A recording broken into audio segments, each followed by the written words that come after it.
Hello everyone, welcome to my YouTube channel SE classes.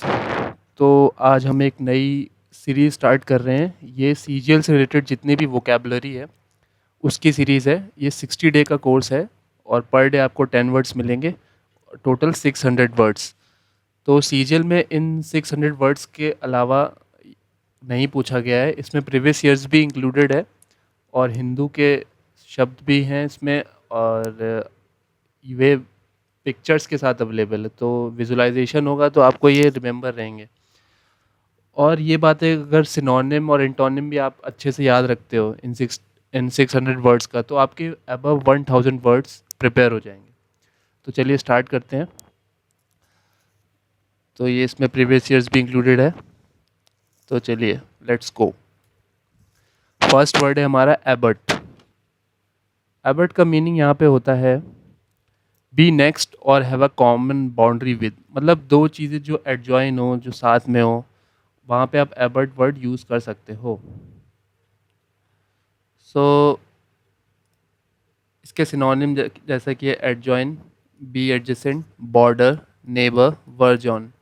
And antonym है separate. देखिए यहाँ picture में समझाया गया है।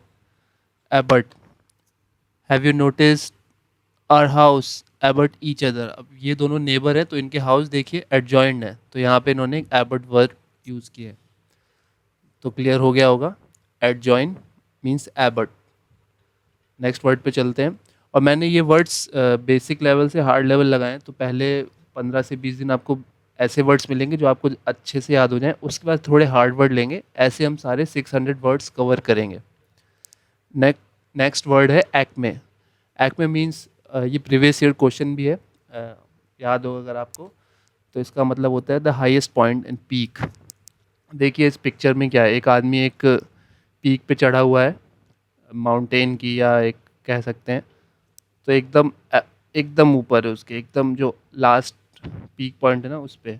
तो सिनोनिम इसके हो गए apogee, climax, culmination and summit. तो एपोजी बहुत बार वर्ड रिपीट हुआ है, आपको याद रखना है। और समिट आप जानते ही होंगे, क्लाइमैक्स भी। एंटोनिम इसका इंपॉर्टेंट है जो कि है नादिर। चलते हैं नेक्स्ट वर्ड की तरफ। नेक्स्ट वर्ड है हमारा एडल। तो ये भी काफ़ी अच्छा वर्ड है और एसएससी में काफ़ी बार पूछा गया है, सीएचएसएल के एग्ज़ाम्स में खासकर। इसका मीनिंग होता है मेक और बिकम कन्फ्यूज्ड, मेंटली कन्फ्यूज। देखिए पिक्चर में आदमी कुछ पढ़ रहा है और काफ़ी कन्फ्यूज़ है, इसके देखिए एक्सप्रेशंस देखिए। तो इसके सिनोनिम में बैफल, डेज, इनएब्रिएट। इनएब्रिएट काफ़ी अच्छा वर्ड है, इसको आपको याद रखना है। बी वाइल्डर और डेज। बैफल आपने काफ़ी बार पढ़ा होगा। तो एडल मीन्स होता है to confuse, mentally confuse. And synonym है baffle, bewilder, daze and inebriate. और इसके एंटोनिम्स हैं क्लियर अप, एक्सप्लेन, जो कि आपको सिंपली समझ में आ जाए। कॉम्प्रिहेंसिबल भी बोल सकते हैं। अगर कभी कभी कुछ वर्ड्स दूर के भी आ जाते हैं क्वेश्चन में, तो आपको उस हिसाब से जज करना है। Baffle, bewilder, daze and inebriate. Let's move to next word, befuddle. इसका मतलब भी वही है, टू फडल और कंफ्यूज। तो आप इसको एडल के सिनोनिम में भी यूज़ कर सकते हैं। लाइक बैफल था तो बी फडल। देखिए इसके सिनोनिम में बैफल वर्ड दिया हुआ है, जो कि दोनों में सेम है। देखिए यहाँ पे भी बैफल है और यहाँ पे भी बैफल है। तो addle, baffle, distract, disorient. And again antonyms are same, that is clear up and explain. Next word है हमारा benign. Benign means होता है काइंडली डूइंग लिटिल और नो हार्म। मतलब जो काइंडली हो, जो एमिएबल हो, जो फ्रेंडली हो, जो ज़्यादा डेंजरस ना हो, मतलब बिल्कुल भी डेंजरस ना हो। तो आप समझ में आ गया होगा। अब देखिए पिक्चर से समझते हैं, don't worry he is big but benign. अब देखिए वो डॉग के लिए कह रहा है क्या, उस बच्चे को, that he doesn't need to worry, वो बस दिखने में डेंजरस है but he is benign. Benign means doing little और नो हार्म। यहाँ पे और ऐड कर लीजिएगा, मतलब कि एमिकेबल। देखिए मैंने बोला था एमिएबल, बेनिफिशिएंट, बेनीवोलेंट। अब ये देखिए प्रेफिक्स जो बेनी है यहाँ का मतलब पॉजिटिव मीनिंग में ही आता है। बेनी पॉजिटिव मीनिंग में आएगा, और अगर बेली आएगा, बेलिजरेंट, तो वो निगेटिव मीनिंग आता है, मतलब वॉर लाइक, कहीं वॉर हो रही, लड़ाई से रिलेटेड, तो बेलिजरेंट। बट बेनी एन ई होगा तो आपका होगा पॉजिटिव वे में, काइंडली वे में। एंटोनिम में देखिए सारे नेगेटिव वर्ड आएंगे, hateful, hostile, hurtful, injurious, unkind. तो अच्छा वर्ड है बिनाइग्न, आपको याद रखना है। नेक्स्ट वर्ड है बुयंट। अब ये बुयंट आपने फिजिक्स में, केमिस्ट्री में पढ़ा होगा। बुयंसी जो होती है ना, आर्चिमिडीज प्रिंसिपल जो था हमारा वेट से रिलेटेड, तो लाइट इन वेट, तो देखिए आप उससे याद कर सकते हो बुयंट। ज़्यादा आपको मतलब इस पे दिमाग पे जोर देने की ज़रूरत नहीं है, क्योंकि सब साइंस स्टूडेंट्स ही हैं। Light in weight, light in spirit. So अभी देखिए इसका एक डायरेक्ट मीनिंग भी है और एक थोड़ा सा इन लोग ने स्पिरिच वैसा मीनिंग भी निकाल दिया, मतलब लॉजिक के साथ बट थोड़ा हटके। लाइट इन स्पिरिट मतलब थोड़ा जील की कमी हो जहाँ। एफ्लोट, एरी, बाउंसी, फ्लोटेबल, वेटलेस, ये सारे सिनोनिम है। और एंटोनिम है heavy and weighted. Simple word था, इसको ज़्यादा एक्सप्लेन करने की नीड नहीं है। चलते हैं नेक्स्ट वर्ड की तरफ, that is condescend. Condescend meaning होता है to deal with others in a proud और हॉटी वे। अब देखिए यहाँ पे ये बॉस या जो भी है वो इस पे हंस रहा है, चिल्ला रहा है, तो वो काफ़ी बुरा फील कर रहा है। इस पिक्चर में आप देख सकते हैं। तो इसके सिनोनिम है patronize, stoop, descend and demean. Demean मतलब किसी की आलोचना करना। तो डीमीन, डिसेंट, तो कंडिसेंट का मतलब आप समझ के होंगे। इसमें देखिए ये भी सिनोनिम में, सिर्फ इतना वर्ड डिसेंट भी सिनोनिम में है। और एंटोनिम है राइज अबव, किसी की तारीफ करना, प्रेज करना, एक्सट्रॉल करना, वो सब आ जाता है हमारा एंटोनिम में। तो कंडिसेंट का मतलब आप समझ के होंगे कि किसी को प्राउड वे में नीचा दिखाना, डिमीन करना। तो इसके सिनोनिम याद रखिएगा, पैट्रोनाइज एंड स्टूप। डिसेंट आपको याद ही रहेगा, डिमीन भी याद रहेगा, पैट्रोनाइज और स्टूप याद रखिएगा। अब मान लीजिए एसएससी में पैट्रोनाइज पूछ लेता है, तो अब ये आप नहीं कहेंगे कि वर्ड नहीं पढ़ाया गया, आपको सिनोनिम भी याद, तो आपके इस तरह से कम 1200 से ऊपर वर्ड तैयार हो रहे हैं। तो पैट्रोनाइज का मीनिंग है कॉन्डिसेंट। नेक्स्ट वर्ड है डोंट।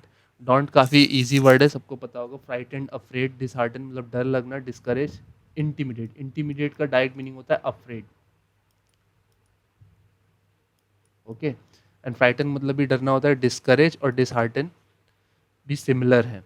तो सिनोनिम इसका हो गया अपॉल। अपॉलिंग वर्ड सुना होगा, उसी से का है ये अपॉल। बुली, डिस्करेज, इंटिमिडेट। इंटीमेट से मत कंफ्यूज होइएगा, ये इंटीमिडेट है, इसमें लास्ट में डी ए टी ई होता है, याद रखिएगा, उसमें एम ए टी होता है। टेरिफाई। एंटोनिम में एड, असिस्ट, एल्योर भी कह सकते हैं। एनकरेज, हार्टन, स्टिमुलेट, सांत्वना देना, मतलब किसी को असिस्ट करना, इनकरेज करना। तो ये इजी वर्ड था। देखिए यहाँ पे ये काफ़ी डरावना आदमी है, तो इससे आप याद रख सकते हो डॉन्ट। डॉन्ट डरावना। नेक्स्ट है फैदम। फैदम मीन्स होता है मतलब थॉरोली किसी चीज़ को समझना। लाइक कोई टॉपिक है आप लोग पढ़ते हो तो उसको फैदमली समझना। तो to get to the bottom of, understand, thoroughly. Appreciate, comprehend. Comprehend मतलब ये होता है कि जो अच्छे से एक्सप्लेन हो सके, समझ में आ जाए। तो एप्रीहेंड, कॉम्प्रीहेंड साथ के ही वर्ड हैं, और अप्रिशिएट भी इसमें सिनोनिम में है। अब देखिए वो जो वर्ड होता है that can not be explainable, तो उसको इनकॉम्प्रिहेंसिबल भी बोलते हैं, मतलब एक कॉम्प्रीहेंड ना हो पाए, इसलिए देखिए कॉम्प्रीहेंड को फैदम में लिया गया है। और एंटोनिम मिसअंडरस्टैंड है।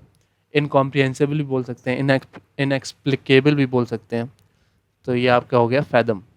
अब देखिए यहाँ पे ये डॉक्टर जो है इसको कुछ थॉरोली समझा रहा है।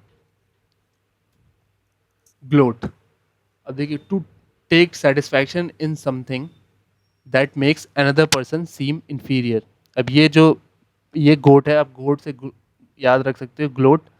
ये गोट ग्लोट कर रही है, मतलब दूसरी गोट को नीचा दिखा रही है। सीम अनदर पर्सन सीम इन्फीरियर। अब देखिए ये ग्लोट को आप उससे रिलेट कर सकते हो जो अभी हमने पहले वर्ड पढ़ा था, दैट इज कॉन्डिसेंट। इसमें भी देखिए प्राउड वे में दूसरे को डिमीन करना है, और यहाँ पे दूसरे को डिमीन नहीं कर रहे, अपनी बड़ाई करना होता है। To take satisfaction in something that makes another person seem inferior. Delight, relish, enjoy greatly मतलब दिखाना, शो ऑफ करना।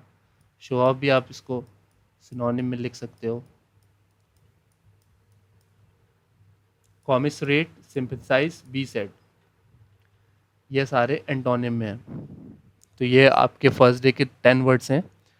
आपको ये पीडीएफ में मिल जाएगी। आप इसको आप देख लोगे तो आपके माइंड में सेट हो जाएगा, फिर आपको भूलेगा नहीं। तो सब्सक्राइब करिएगा हमारा चैनल और बेल आइकन प्रेस करिएगा, आपको सारे वीडियोस मिल जाएंगे। Thank you.